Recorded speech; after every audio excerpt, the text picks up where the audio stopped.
പുതിയൊരു വീഡിയോ എപ്പിസോഡിലേക്ക് എല്ലാ മാന്യ പ്രേക്ഷകർക്കും സ്വാഗതം. ഇനി ഞാൻ നിങ്ങളുമായി പങ്കുവെക്കുന്ന അപ്ഡേറ്റ്, മെൻസ് വാർ ഗെയിംസ് മത്സരത്തിൽ നമ്മൾ പ്രതീക്ഷിച്ച 3 ടോപ്പ് സൂപ്പർ സ്റ്റാർസിൻ്റെ അപ്പിയറൻസ് നമുക്ക് കാണാൻ സാധിച്ചില്ല.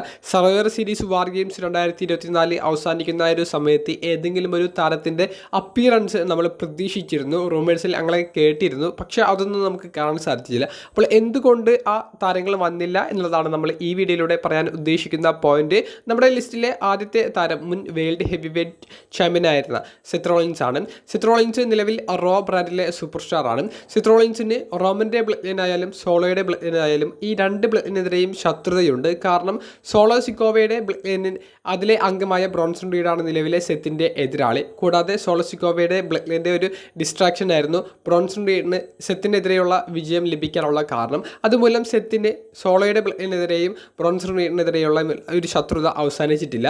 പിന്നീട് നമ്മൾ പറയുകയാണെങ്കിൽ റോമൻ്റെ ബ്ലഡിനെതിരെ ഓൾറെഡി സെത്തിൻ്റെ ആ ഒരു ശത്രുത നമുക്ക് അറിയാം. കൂടാതെ പങ്കും കൂടി 5ാമത്തെ മെമ്പറായി വന്നതുകൊണ്ട് തന്നെ നല്ലൊരു ഹീറ്റ് ഓൾറെഡി സെത്തിന് ഉണ്ടായിരിക്കും. അപ്പോൾ അങ്ങനെയുള്ളൊരു അപ്പിയറൻസ് ആണ് നമ്മൾ പ്രതീക്ഷിച്ചത്. പക്ഷേ അതൊന്നും കാണാൻ സാധിച്ചില്ല. അതിൻ്റെ പോയിന്റ് വളരെ വാലിഡ് ആണ്. ഇപ്പോൾ നമുക്കറിയാം, ഈ മെൻസ് വാർ ഗെയിംസ് മത്സരത്തിൽ അവർ പറഞ്ഞു പോയിട്ടുള്ള സ്റ്റോറി, റോമൻ്റെ OG ബ്ലഡ് ലൈനും സോളോ സിക്കോവയുടെ ന്യൂ ബ്ലഡ് ലൈനും തമ്മിൽ ഏറ്റുമുട്ടുമ്പോൾ ഏത് ബ്ലഡ് ലൈനാണ് കുറച്ചും കൂടി യുണൈറ്റഡ് ആയിട്ടുള്ളത്, ഏത് ബ്ലഡ് ലൈനാണ് സ്ട്രോങ് ആയിട്ടുള്ളത് എന്നുള്ളത് കാണിക്കുക എന്നുള്ളതാണ്.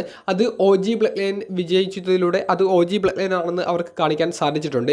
ഇതിൻ്റെ ഇടയിലേക്ക് സെത്തിൻ്റെ സ്റ്റോറി ഇടുകയാണെങ്കിൽ സെത്തിൻ്റെ സ്റ്റോറിക്കുള്ള ഒരു ഇമ്പോർട്ടൻസ് കുറയും. അതുകൊണ്ട് തന്നെ സെത്തിൻ്റെ ഒരു അപ്പിയറൻസ്, സെത്തിൻ്റെ ഒരു റെസ്ലറിനെ ആക്രമിക്കുന്ന ഒരു ഭാഗം അത് ഇതിൽ കാണിച്ചിട്ടില്ല എന്നുള്ളത് ക്രിയേറ്റീവ് ടീമിന് കൃത്യമായിട്ട് അറിയാം. അവർ കാണിക്കേണ്ട ആവശ്യവും ഇല്ല എന്നുള്ളതും ക്രിയേറ്റീവ് ടീമിന് കൃത്യമായിട്ട് അറിയാം. അത് ഈ സെത്തിൻ്റെ സ്റ്റോറിയെയാണ് ബാധിക്കാൻ പോകുന്നത്. ആ ഒരു ഇമ്പോർട്ടൻസ് സെത്തിൻ്റെ സ്റ്റോറിക്ക് കിട്ടില്ല. അതുകൊണ്ട് തന്നെ അതവർ മാറ്റിവെച്ചു. റോയിലോ മറ്റ് എപ്പിസോഡുകളിലോ കാണിക്കാൻ വേണ്ടി മാറ്റിവെച്ചു എന്ന് തന്നെ പറയേണ്ടി വരും.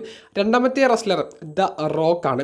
റോക്കിൻ്റെ അപ്പിയറൻസ് എല്ലാവരും പ്രതീക്ഷിച്ചിട്ടുണ്ടായിരുന്നു. ഞാൻ പ്രഡിക്ഷൻ വീഡിയോയിലടക്കം റോക്കിൻ്റെ അപ്പിയറൻസ് ഉണ്ടാകുമെന്ന് പറഞ്ഞിട്ടുണ്ടായിരുന്നു. കാരണം സർവൈവർ സീരീസ് കാണുന്നതിന് ശേഷം ബാഡ് ബ്ലഡ് പ്രീമിയം ലൈവ് ഇവൻറ്റിലൊക്കെ റോക്ക് അപ്പിയർ ചെയ്ത പോലെ ആ എൻട്രൻസ് സ്റ്റേജിൽ വന്നു നിന്നുകൊണ്ടുള്ള റോക്കിൻ്റെ ഒരു അപ്പിയറൻസ് ഒക്കെയാണ് നമ്മൾ പ്രതീക്ഷിച്ചത്.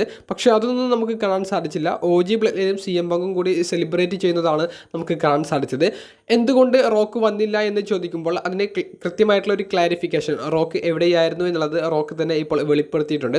അദ്ദേഹം ഒരു മീറ്റിങ്ങിൻ്റെ ഭാഗമായിരുന്നു. അതായത് സോൾജേഴ്സിനെയൊക്കെ വിസിറ്റ് ചെയ്യാൻ അവരുടെ അടുത്തേക്ക് പോയിട്ടുള്ള ഒരു മീറ്റിങ്ങിൻ്റെ ഭാഗമായിരുന്നു. അപ്പോൾ അവർക്കൊപ്പം സമയം ചിലവഴിക്കാനുള്ള ഒരു ഡേറ്റ് ആയിരുന്നു യഥാർത്ഥത്തിൽ സർവൈവർ സീരീസ് വാർ ഗെയിംസ് നടക്കുന്ന ഒരു ദിവസം റോക്ക് തിരഞ്ഞെടുത്തത്. അതുകൊണ്ടാണ് റോക്കിൻ്റെ ഒരു അപ്പിയറൻസ് നമുക്ക് കാണാൻ സാധിക്കാതിരുന്നത്.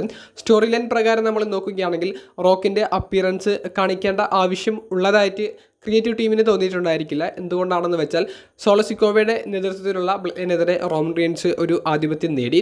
ഇനി റോമൻ റിയൻസിന് ഉലാഫാലയ്ക്ക് വേണ്ടിയിട്ടുള്ള ഒരു ചലഞ്ച് പ്രഖ്യാപിക്കാൻ സാധിക്കും. എന്നിട്ട് ഉലാഫാല കൈവശം വെച്ചിരിക്കുന്ന സമയത്ത് റോക്ക് വരുന്നു. ആ ഉലാഫാലയ്ക്ക് വേണ്ടി റോക്കും ഒരു വെല്ലുവിളി നടത്തുന്നു. അങ്ങനെ റോമൻ വേഴ്സസ് റോക്ക് സ്റ്റോറി അവർക്ക് ചെയ്യാൻ സാധിക്കും.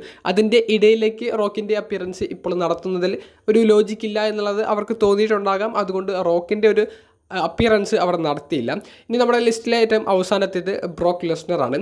ബ്രോക്ക് ലെസ്നർ എന്തുകൊണ്ട് വന്നില്ല എന്നുള്ളത് ഏകദേശം എല്ലാ കൂട്ടുകാർക്കും അറിയാം. ബ്രോക്കിൻ്റെ പേര് ജസ്റ്റ് ഒരു ഫാൻറ്റസി ബുക്കിംഗ് റൂമേഴ്സിൽ മാത്രം ഒതുങ്ങി നിൽക്കുന്നതായിരുന്നു. സ്റ്റോറി ലൈൻ പ്രകാരം അതിന് യാതൊരുവിധ കണക്ഷനും നിലവിലില്ല. പോൾ ഹേമൻ്റെ ഒരു ഭാഗമുള്ളത് കൊണ്ട് മാത്രമാണ് ബ്രോക്കിൻ്റെ ഒരു അപ്പിയറൻസ് എല്ലാവരും പ്രതീക്ഷിച്ചിട്ടുണ്ടായിരുന്നത്. പോൾ ഹേമൻ വന്നിട്ട് CM പങ്കിനെ 5ാമത്തെ മെമ്പറായി കൊണ്ടുവന്നത് കൊണ്ട് തന്നെ ബ്രോക്കിൻ്റെ സാധ്യതകൾ അവിടെ അടഞ്ഞു. ബ്രോക്കിൻ്റെ ചെറിയ ചെറിയ റിട്ടേണിൻ്റെ ഒരു ടീസുകൾ അവർ നടത്തുന്നുണ്ട് എന്നല്ലാതെ ബ്രോക്ക് തിരികെ വരും എന്നുള്ളതിനെ സംബന്ധിച്ച് ഒരു വെബ്സൈറ്റും ഒരു റിപ്പോർട്ടും പുറത്തേക്ക് കൂട്ടിയിട്ടുണ്ടായിരുന്നില്ല. അപ്പോൾ നമ്മുടെ ഒരു ഇഷ്ടതാരം നമ്മൾ ഒരു തിരിച്ചറിവിന് വേണ്ടി നമ്മൾ വെയിറ്റ് ചെയ്തു എന്നുള്ളത് മാത്രം അല്ലാതെ ബ്രോക്കിൻ്റെ തിരിച്ചറിവിനോട് അനുബന്ധിച്ച് കൺഫേം ആയിട്ടുള്ള യാതൊരുവിധ അപ്ഡേറ്റും ജസ്റ്റ് അങ്ങനത്തുള്ള നമുക്ക് വിശ്വസിക്കാൻ സാധിക്കുന്ന രീതിയിലുള്ള ഒരു റൂമറോ കേൾക്കാൻ സാധിച്ചിരുന്നില്ല. അതുകൊണ്ട് ബ്രോക്കിൻ്റെ ഒരു അപ്പിയറൻസ് നടന്നില്ല എന്ന് തന്നെ പറയേണ്ടി വരും. ബ്രോക്കിൻ്റെ അപ്പിയറൻസ് ഭാവിയിൽ എപ്പോഴെങ്കിലും നടക്കുമോ എന്നുള്ളത് ഇപ്പോഴും ഒരു ചോദ്യമാണ്. അത് നമ്മൾ കണ്ടു തന്നെ അറിയേണ്ടതുണ്ട്. അപ്പോൾ ഈ സെത്ത്, റോക്ക്, ബ്രോക്ക് തുടങ്ങിയവരുടെ ഒരു സ്റ്റാറ്റസ് ഇങ്ങനെയാണ്. ഇതുകൊണ്ടൊക്കെയാണ് അവർ സർവൈവർ സീരീസ് വാർ ഗെയിംസിലെ മെൻസ് വാർ ഗെയിംസ് മത്സരത്തിൽ അപ്പിയർ ചെയ്യാതിരുന്നത്.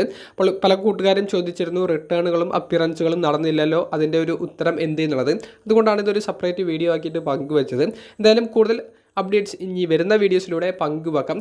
വീഡിയോ സംബന്ധിച്ചുള്ള നിങ്ങളുടെ പ്രതികരണങ്ങൾ കമൻറ്റ് ബോക്സിൽ ഒന്ന് രേഖപ്പെടുത്തുക. അപ്പോൾ അടുത്തൊരു വീഡിയോയുമായി കാണുന്നത് വരെ ബൈ.